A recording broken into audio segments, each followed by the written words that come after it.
Bienvenue à In Studio. Cette semaine, nous parlons de la famille face à sa destinée.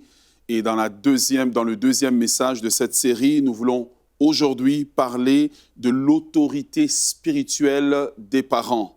Puisque la parole de Dieu est notre référence en toutes choses, je vous invite à lire deux textes des Écritures très courts. Le premier sera dans Josué chapitre 24, le verset 15. Voici ce que dit la parole de Dieu. C'est Josué qui parle après la conquête du pays promis. Il dit, « Et si vous ne le trouvez pas bon de servir l'Éternel, choisissez aujourd'hui qui vous voulez servir, ou les dieux que servaient vos pères au-delà du fleuve, ou les dieux des Amoréens dans le pays dans lequel vous habitez. Moi et ma maison, nous servirons l'Éternel. » Le second texte sera dans 1 Samuel, chapitre 2, le verset 35. Voici ce que la parole de Dieu nous dit. « Et je m'établirai un sacrificateur fidèle qui agira selon mon cœur et selon mon âme. Je lui bâtirai une maison stable et il marchera toujours devant mon oin. » Le but de Dieu dans la famille, c'est non seulement d'amener la famille à l'accomplissement des plans et des promesses qu'il a pour la famille, mais le but de Dieu, c'est de bâtir à la famille une maison stable, une maison durable. Et c'est la même chose que Dieu disait à David, que quand David a eu l'intention de lui bâtir une maison, Dieu dit à David, puisque tu as eu l'intention de me bâtir une maison, je te bâtirai une maison stable. Le but de Dieu, c'est la stabilité de la famille. Que cette famille soit une famille monoparentale, une famille reconstituée ou une famille biologique. Dieu veut que la famille soit stable, une maison stable, parce qu'une maison stable produit des hommes et des femmes qui sont stables, produit des messieurs et des madames qui vont travailler dans la société et qui sont stables dans leurs émotions, stables spirituellement, stables dans tous les domaines de leur vie. Pour que Dieu puisse arriver à bâtir une maison stable, Dieu a besoin de la collaboration des parents. Les parents doivent collaborer avec Dieu parce que les parents sont les autorités, les premières autorités spirituelles de la maison. La première autorité spirituelle de la maison n'est pas le pasteur, n'est pas l'Église, mais ce sont les parents qui sont les autorités spirituelles. Et Josué, en tant qu'autorité spirituelle de sa maison, a dit à Israël que j'ai, en tant qu'autorité spirituelle de ma maison, fait un choix. L'autorité spirituelle dans une maison ne doit pas être vacillant dans ses choix. Il doit faire le choix, un choix radical de s'attacher à Dieu, parce que quand l'autorité fait le choix de s'attacher à Dieu et de servir Dieu, eh bien, la famille entière va suivre. Voilà pourquoi Josué dit, « Quant à moi, le choix commence par celui qui est l'autorité, le papa, la maman ou la personne qui est responsable de la maison. » Elle a fait un choix. Josué fait un choix. Il dit, « Quant à moi et ma maison, nous servirons l'Éternel. » Parfois, les parents, en tant qu'autorité spirituelle de la maison, vont faire des choix qui sont différents de la maison de l'autre frère ou de la tante ou du grand-père. Mais le choix doit être fait. Le premier choix que les parents doivent faire, c'est le choix de s'attacher à Dieu, qu'importe ce que les autres font, qu'importe les temps et les circonstances. Il dit, moi et ma maison, nous servirons l'Éternel. C'est le premier choix que les parents doivent faire pour que Dieu puisse leur entrer dans le processus de vous bâtir une maison stable et non une maison qui vacille selon les temps et les circonstances.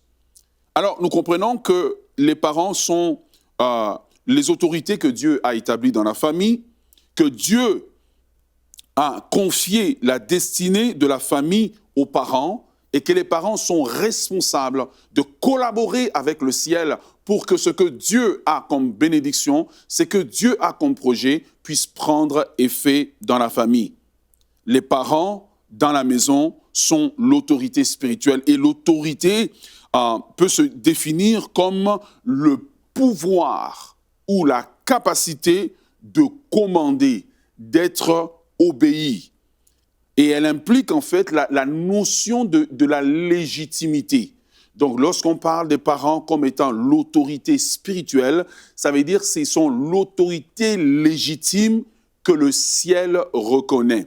Voilà pourquoi dans une maison, c'est dangereux lorsqu'un parent démissionne spirituellement. Ça veut dire que la maison, non seulement n'a plus de couverture spirituelle, comme on a parlé dans la dernière session, mais la maison aussi n'a plus d'autorité spirituelle. La maison est comme un vide, comme une maison qui est sans toit. C'est pour cela que dans 1 Corinthiens chapitre 14, le verset 33, l'apôtre Paul parle et il dit que Dieu est un Dieu d'ordre. L'ordre divin dans la famille, c'est que les parents sont les autorités spirituelles établies par Dieu dans la famille. Dieu a donc délégué aux parents son autorité, une partie de son autorité dans la maison, et ceux-ci doivent exercer leur autorité dans la maison, non pour écraser et pour opprimer, mais plutôt pour que les plans et les projets de Dieu pour la famille puissent se réaliser au travers de chaque membre de la famille. L'autorité de parents dans la famille, donc, leur permet à ce moment-là de pouvoir être les personnes que le ciel reconnaît, des personnes reconnues par le ciel. Et l'autorité des parents dans la famille joue 4 rôles. Elle joue d'abord le rôle, comme on l'a vu dans la session passée, de protection, parce que les parents établissent une couverture spirituelle sur leurs enfants, établissent une couverture spirituelle sur la famille. Elle permet aussi aux parents de parler au nom de la famille, parce qu'ils sont les autorités légalement reconnues par le ciel. Elle permet aussi aux enfants de s'identifier à leurs parents parce qu'ils portent le nom de leurs parents. Et elle permet aussi aux parents de négocier, de faire de la médiation, comme on a vu dans la dernière série, comment Job disait « si mes enfants ont péché ». Et comme Abraham aussi était un père pour Lot, lorsque Lot était à Sodome et Gomorrhe, Lot n'a pas été délivré à cause de sa justice, mais parce que Dieu s'est souvenu d'Abraham et parce qu'Abraham avait prié et Dieu a épargné Lot de la destruction. Alors, j'aimerais aller un peu plus loin avec chaque personne qui écoute aujourd'hui afin de pouvoir mettre certaines choses en place pour nous. Ce que nous devons comprendre, c'est que la Bible nous dit dans Jean 10, 10 que le voleur ne vient que pour dérober, égorger, détruire. Mais Jésus dit, moi, je suis venu afin que mes brebis aient la vie et qu'elles soient dans l'abondance. Voici deux entités, si je peux me permettre l'expression, qui agissent. Jésus vient pour donner la vie en abondance, mais l'ennemi vient pour détruire. Donc, dans le domaine de l'autorité spirituelle des parents, c'est la même chose qui se produit. C'est que Dieu a confié l'autorité spirituelle aux parents, mais parfois il arrive que les fautes, les erreurs, les péchés des parents auxquels les enfants ont été exposés emmènent les enfants à mépriser l'autorité des parents et à se rebeller parfois contre l'autorité spirituelle des parents. Et lorsque l'enfant se rébelle contre l'autorité spirituelle des parents, eh bien l'enfant se retrouve à être hors sans une couverture qui le couvre. Et l'enfant se retrouve, c'est comme quelqu'un qui sortirait dans le froid en hiver et qui ne porte pas de manteau. Dieu a dit, l'ordre divin, c'est que chaque personne doit être sous l'autorité spirituelle de parents sous lesquels il demeure. Et malheureusement, des enfants ont été exposés à voir des choses dans la vie de leurs parents qu'il faut que ces enfants ont rejeté l'autorité spirituelle des parents. Ils ont méprisé les parents, non par la faute de l'enfant, mais parce que le parent a fait des choses qu'il ne devrait pas faire. Voici quelques exemples bibliques. La parole de Dieu nous dit dans le livre de la Genèse que Noé était devenu ivre et que son fils l'a méprisé parce qu'il a retrouvé son père qui était nu et ivre dans l'attente. Absalom, la rébellion d'Absalom dont on parle, elle a pour origine, premièrement, l'adultère que David avait commis avec Bathsheba. Salomon a été témoin de cette chose, comment David s'est méconduit. Mais deuxièmement, lorsque sa sœur a été violée par son demi-frère, David n'a rien fait. Et donc, cela a poussé l'enfant, le fils Absalom, à se rébeller contre l'autorité spirituelle de son père. Judas était le beau-père injuste qui devait donner sa belle-fille à un de ses fils, puisque son fils aîné, son fils qui avait marié sa belle-fille était décédé. Mais Judas ne l'avait pas donné. Et après des années d'attente, cette jeune femme a méprisé son beau-père et a monté un stratagème afin de pouvoir aller au lit avec son beau-père. Mais parfois aussi, les enfants vont arriver à mépriser l'autorité spirituelle des parents parce qu'ils ont vu un autre aspect des parents. Ils ont vu les parents dans leur faiblesse. Exemple, quand un père se retrouve au chômage pendant longtemps et que l'enfant devient celui qui pourvoit, parfois si l'enfant n'est pas sage, l'enfant va mépriser son parent. Et c'est comme ça que si, par exemple, dans le cas de Job, ses enfants auraient été là, si les enfants ne seraient pas sages, eh bien, ils vont mépriser. Pourquoi? Parce qu'ils se disent, je travaille comme papa, moi aussi je rapporte, alors nous sommes rendus des égaux. Dieu ne change pas l'autorité. Il y a une différence entre l'autorité et la puissance. Vous pouvez être plus puissant, mais l'autorité est une position légale. La puissance est une capacité d'action, mais l'autorité, c'est une question de légalité. Et dans la famille, Dieu reconnaît l'autorité spirituelle des parents. Donc, j'aimerais, par ce message, inviter les enfants qui ont été exposés à la nudité des parents, les enfants qui ont été blessés parce qu'ils ont vu leurs parents se méconduire.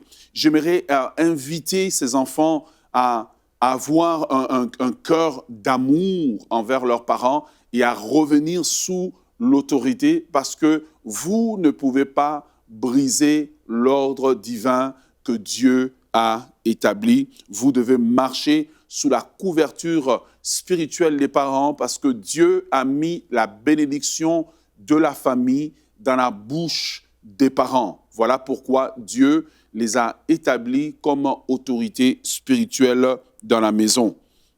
Et donc, il est important pour les enfants de réaliser cela et de revenir sous l'autorité spirituelle des parents. À cela, j'aimerais rajouter aussi, en parlant de l'autorité spirituelle des parents, que les parents doivent vivre aussi en réalisant que les enfants, dans le processus du temps, les enfants grandissent, les enfants ont des yeux et les enfants ont des oreilles. Ce qui veut dire que tout ce que les parents font, c'est que les enfants l'écoutent, les enfants le voient, mais ils ont aussi un cerveau. Ces enfants vont analyser le comportement, les agissements des parents, et tout cela fait que les enfants, petit à petit, commencent à se faire une opinion aussi sur les enfants. Exemple, si en tant que parent, vous critiquez les gens devant votre enfant et qu'ensuite, peut-être vous leur dites qu'il ne faut pas critiquer, vous avez miné votre autorité spirituelle.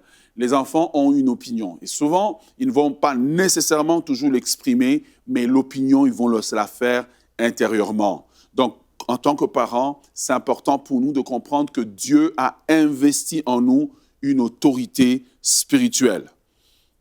L'autre aspect de l'autorité spirituelle des parents, c'est que le parent, par ses paroles, peut bloquer la vie de l'enfant. Un parent établi comme autorité spirituelle doit faire attention aux paroles qui sortent de sa bouche, parce que les paroles de la bouche d'un parent peuvent bloquer ou débloquer la vie de l'enfant. Nous le voyons dans la vie de Isaac, quand Isaac était prêt à bénir Jacob, à bénir Ésaü. Isaac a dit à Ésaü, pour lui donner le droit d'aînesse, « Va, prépare-moi un mets et emmène-le-moi, ensuite je te bénirai. » Et Isaac savait que la bénédiction qu'il déclenchait sur la vie d'Ésaü allait prendre effet. Et quand Jacob a volé le droit d'aînesse et a volé le droit d'aînesse et que Ésaü est venu plus tard réclamer le droit d'aînesse, son papa lui a dit « Je n'ai plus de bénédiction pour toi, mais tu seras soumis à ton frère. » Et parce que c'est la bénédiction qu'il a reçue, eh bien, il a été limité. Alors que, selon la tradition, il devait recevoir ce droit d'aînesse qui allait l'établir au-dessus de son frère, mais c'est la parole qui est sortie de la bouche. Voilà pourquoi les parents ne doivent pas parler à la légère sur la vie de l'enfant. Que l'enfant soit petit, l'âge de 5 ans, 10 ans, ou que l'enfant soit devenu adulte, la parole qui sort de la bouche du parent a une autorité sur la vie de l'enfant et peut prendre effet. Voilà pourquoi les parents ne peuvent pas se mettre à la colère à la légère, les parents ne peuvent pas parler à la légère, parce que leurs paroles ont des effets sur la vie des enfants. Alors, à cela, j'aimerais inviter ceux qui sont en autorité spirituelle dans la maison, que ce soit le père ou la mère, ceux qui sont en famille monoparentale ou en famille recomposée ou simplement dans une famille biologique, à veiller sur leurs paroles afin de ne pas mettre un obstacle dans la bénédiction que Dieu a déjà déversée pour vos enfants, car les promesses s'accomplissent, la destinée de la famille s'accomplit au travers des enfants et de ceux que Dieu a mis sous votre autorité. À cela, il y a environ 6 étapes. Il y a 6 étapes pour restaurer l'autorité spirituelle des parents dans la famille. Premièrement, nous avons dit que l'autorité spirituelle peut être sapée ou méprisée ou rejetée par les enfants parce que les enfants ont été exposés à quelque chose qu'ils n'auraient pas dû être exposés. Et donc, ces enfants, étant choqués, étant brimés dans ce qu'ils ont vu, les enfants rejettent l'autorité spirituelle. Mais la bonne nouvelle est que Dieu est un Dieu de bénédiction, Dieu est un Dieu de restauration et qu'il désire restaurer l'ordre divin dans la famille. Et la restauration de l'ordre divin passe par la restauration de l'autorité spirituelle des parents. J'aimerais parler à un parent qui est peut-être découragé de la rébellion des enfants. Dieu peut restaurer votre autorité spirituelle dans la maison. Alors, le bon côté, c'est que malgré que Lot avait rejeté l'autorité d'Abraham, parce qu'Abraham était un homme de Dieu, Abraham a su exercer son autorité et protéger Lot de la destruction de Sodome et de Sodome et de Gomorrhe. Donc, la première des choses que le parent doit faire pour la restauration de l'autorité spirituelle, et je parle ici dans le cas où l'enfant a été exposé, l'enfant, et j'aimerais parler des enfants et des fils et des filles. Lorsque l'enfant ou les fils et les filles ont été exposés, lorsque la nudité des parents a été exposée, que les enfants ont vu, entendu des choses qu'ils n'auraient pas dû entendre, ont été exposés à des choses qui n'auraient pas dû auxquelles ils n'auraient pas dû être exposés, la première des choses que les parents doivent faire, ceux qui sont en autorité spirituelle, la première chose, c'est la repentance des parents devant Dieu. Il faut que les parents puissent se repentir devant Dieu. Ils doivent reconnaître devant Dieu qu'ils ont mal agi, que leur comportement a choqué leur enfant, que leur comportement a donné le mauvais exemple à leurs enfants. Et vous savez, souvent, en tant que parents, lorsque les enfants ont été exposés, on tente à minimiser les impacts des péchés que nous avons commis ou des choses auxquelles les enfants ont été exposés. On les minimise et simplement, souvent, on veut juste passer à autre chose. Mon frère, ma sœur, sans la repentance sincère des parents, il est impossible que Dieu puisse restaurer l'autorité spirituelle des parents. Il faut que les parents aillent devant Dieu, comme David dans le psaume 51. David a dit « J'ai péché contre toi ». Et dire à Dieu, pardonne-moi d'avoir choqué ces enfants, d'avoir été un objet de scandale pour mes enfants, d'avoir été un objet de honte pour mes enfants. La repentance sincère des parents devant Dieu. La deuxième des choses, c'est la repentance sincère des parents devant les enfants. Être parent demande aussi d'avoir l'humilité de reconnaître devant ses fils et ces filles que j'ai mal agi et je vous ai choqué, je vous demande pardon. Et mes frères, ma sœur, je le répète devant Dieu, il ne suffit pas simplement de passer à autre chose. Le temps n'efface pas une offense. Et il y a bien des enfants qui sont offensés, qui n'obéissent plus à leurs parents parce qu'ils sont offensés par des choses qu'ils ont vues dans la vie de leurs parents. Et il est important que les parents aient l'humilité de reconnaître devant leurs enfants que je vous ai offensé, je vous demande pardon. Et la parole de Dieu nous dit que l'humilité précède la gloire. Et si vous voulez que Dieu restaure votre gloire en tant que parent, vous devez avoir l'humilité d'aller devant les enfants et de demander pardon. La troisième des choses, pour que l'autorité spirituelle des parents soit restaurée et que la famille fonctionne sous l'ordre divin, il est important que les enfants puissent pardonner aux parents qui les ont offensés ou les parents qui les ont irrités. Voilà pourquoi la Bible dit, dans le livre d'Éphésiens, il dit « Parents, n'irritez pas vos enfants ». Pourquoi la Bible dit « Parents, n'irritez pas vos enfants » ? Parce que c'est la tendance du parent d'irriter les enfants ou d'irriter le fils ou la fille ou de causer des éléments qui causent un choc où c'est difficile pour l'enfant de marcher dans la soumission et de marcher dans l'obéissance. Et j'aimerais parler à quelqu'un aujourd'hui, si votre père, votre mère vous ont offensé, ce que vous devez vous rappeler, c'est que ce sont des êtres humains. Aucun père, aucune mère n'est parfait, ce sont des êtres humains comme vous. Voilà pourquoi vous devez les pardonner. Deuxièmement, vous devez les pardonner parce que la Bible nous dit que vous devez pardonner à votre prochain. Et votre plus proche prochain, un des plus proches prochains que vous avez, c'est votre père, c'est votre mère ou c'est la personne qui joue ce rôle dans votre vie.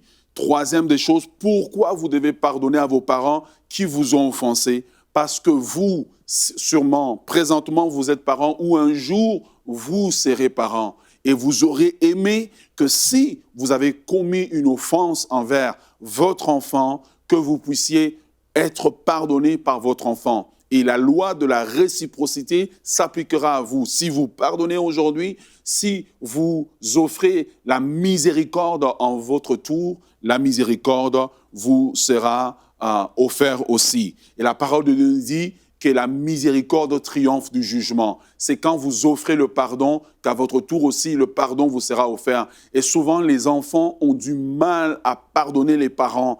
Il faut que vous puissiez pardonner à votre père, à votre mère, pour que Dieu puisse restaurer l'ordre divin dans la famille. Sans le pardon, c'est impossible que l'ordre divin soit restauré. Sans le pardon, c'est impossible que l'amour et l'harmonie dans la famille ne soient restaurés. Donc, les enfants doivent pardonner aux parents. Quatrièmement, les parents doivent demander à Dieu un nouveau cœur et un nouveau regard. Vous devez demander à Dieu, pas seulement les parents, mais les enfants. Les deux parties doivent demander à Dieu. J'aime beaucoup le psaume 51, là où David a prié. Il a dit, « Oh Dieu, crée en moi un cœur pur. » Voici ce qu'il faut prier lorsque l'ordre divin a été sapé dans la famille. Il faut que les parents prient pour que Dieu leur donne un cœur nouveau. Il faut que les enfants prient pour que Dieu non seulement leur donne un cœur nouveau, mais aussi un regard nouveau sur les parents qui les ont offensés. Sans ce regard nouveau qui part d'un cœur pur que Dieu a créé en vous, vous n'allez jamais pouvoir marcher dans l'obéissance, vous allez toujours marcher dans l'offense parce que à chaque fois, l'ennemi viendra dans votre tête pour vous rappeler comment votre parent vous a choqué, le scandale qu'il a créé, peut-être, je ne sais pas, l'emploi qu'il a perdu à régularité, la façon dont il a peut-être mal parlé à la mère et les fils ont été scandalisés par ça. Mais vous devez prier comme David au psaume 51, « Ô Dieu, crée en moi un cœur pur, donne-moi un regard nouveau pour mon père, donne-moi un regard nouveau pour ma mère, donne-moi un regard nouveau pour ma famille. » C'est la seule façon que vous pouvez éviter de marcher dans l'offense, c'est en demandant à Dieu de créer en vous un cœur pur. Souvent, nous voulons prendre autorité, chasser les démons, lier, mais je pense qu'il faut arriver à un point où nous demandons à Dieu de créer en nous un cœur pur, où nous pouvons avoir ce cœur qui peut pardonner à nos parents, mais ce cœur qui peut avoir un nouveau regard sur les parents, un nouveau regard que les parents ont sur les enfants. Et cinquièmement, pour que l'autorité spirituelle soit restaurée, il faut que les parents puissent prier pour que la famille, en tant qu'unité, puisse connaître la guérison divine. Il y a beaucoup de familles qui sont malades, qui veulent se pardonner, des familles qui souffrent, qui veulent se pardonner, qui veulent se réconcilier, qui veulent avoir confiance les uns dans les autres, parce que Dieu a fait des promesses à ces familles-là. Mais malheureusement, parce que la famille n'arrive pas à prier encore pour que Dieu guérisse la famille. Quand Dieu guérit la famille, eh bien, les membres de la famille ont envie de se voir, ils ont envie de se téléphoner, ils ont envie de prier ensemble, ils ont envie de se tenir ensemble. Et la clé, c'est demander que Dieu puisse guérir la famille en tant que corps, en tant qu'unité. Il n'existe pas, laissez-moi vous dire, il n'existe pas de famille parfaite. Toutes les familles que vous voyez sont des familles avec des problèmes, sont des familles qui font face à des défis, sont des familles qui font face à des situations. La famille d'Abraham n'était pas parfaite. La famille d'Isaac n'était pas parfaite. La famille de Noé n'était pas parfaite. Même nos premiers parents, Adam et Ève, n'étaient pas parfaits. Mais ces familles ont su relever les défis qui étaient devant elles. Et pour terminer, il faut que chaque membre, numéro 6, pour restaurer l'autorité parentale dans la famille, il faut que chaque membre de la famille puisse prier pour que Dieu puisse le guérir lui-même intérieurement. Donc, chaque membre de la famille doit prier pour que Dieu puisse le restaurer intérieurement, pour que Dieu puisse le guérir intérieurement. Et vous devez prier pour la guérison des émotions. Parce que souvent, on a oublié l'événement, mais la mémoire émotive existe toujours. Et cette mémoire continue à nous hanter, en fait. Elle continue à avoir un effet sur nous. Et donc, il faut prier pour que Dieu puisse guérir, amener la guérison intérieure, la guérison de chaque personne, parce que chaque personne est différente. Il y a des gens qui restent blessés plus longtemps. Vous devez prier pour que Dieu puisse restaurer la famille et restaurer chaque personne individuellement. Chaque personne a la responsabilité de prier afin que vous ne puissiez pas marcher dans l'offense. Alors, j'aimerais inviter chaque parent à comprendre que Dieu vous a établi comme une autorité, que les paroles qui sortent de votre bouche affectent la famille, mais aussi ce que vous faites. Ce que vous faites, les enfants, les fils, les filles, ne l'ignorent pas, ils le voient. Il est important que vous puissiez veiller, que le Seigneur vous bénisse abondamment. Souvenez-vous que vous êtes l'autorité dans la famille. Aujourd'hui, EMCI a besoin de 8000 personnes, 8000 partenaires qui s'engagent à donner 35 € par mois ou plus pour nous permettre non seulement de continuer notre mission, mais aussi d'entrer dans cette nouvelle et glorieuse saison qui est devant nous. Nous sommes dans la foi et nous sommes convaincus que le Seigneur parlera à vos cœurs pour qu'ensemble, nous continuions à dire à ce monde que Jésus-Christ est Seigneur, qu'il les aime et que sa parole a la puissance de transformer leur vie. Dès maintenant, donnons pour faire entrer EMCI dans une nouvelle saison. Pour faire votre don, rendez-vous sur emcitv.com/8000.